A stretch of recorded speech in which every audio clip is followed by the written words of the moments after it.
Hello everyone, Pastor Coates. I'm excited to come back to you again today in another Money Talk lesson. We're now finishing up the series Kingdom Wealth Management. This is actually lesson number 28 in this series, and we plan to have 30. So we've got 4 to go, just 3 after today.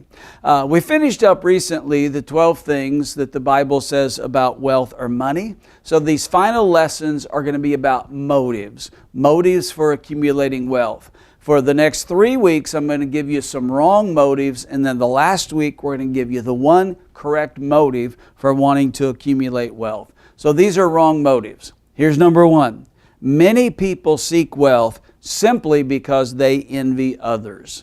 Obviously, that's a wrong motivation. Psalm 73, "But as for me, my feet had almost stumbled, my steps had nearly slipped."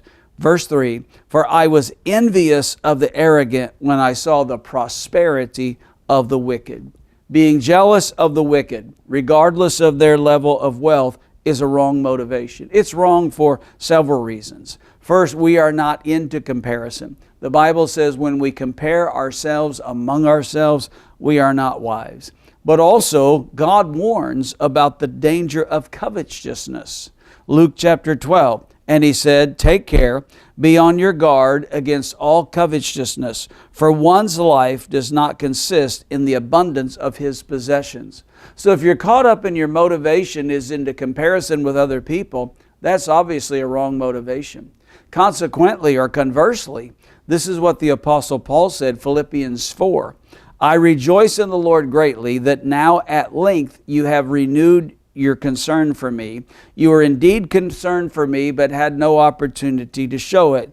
Not that I am seeking for a need, for I have learned to be content in whatever situation I am in." So, desiring to accumulate wealth because you're caught up into comparison is a wrong motivation. And here's one more for today. Seeking to accumulate wealth out of a pure lure of the money game is a wrong motivation. The pursuit of money for money's sake is an endless pursuit with no satisfaction. There'll never be an end.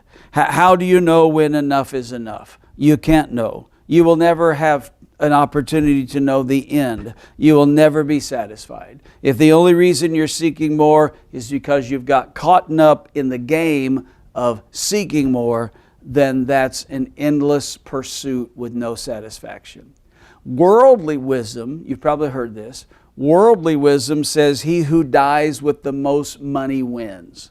I mean, some guys say he who dies with the most toys win, but that's probably a men's perspective, not a lady's. He who dies with the most money wins. No, not really. That's worldly wisdom. Here's what the kingdom wisdom says. He who does the most for the kingdom with the level of wealth that he has accumulated is the only one who truly dies satisfied. So we're going to wrap this up for today, but in the future we're going to finish up with a few more motivations, a couple of more wrong motivations, and then the one right motivation for the desire to accumulate wealth.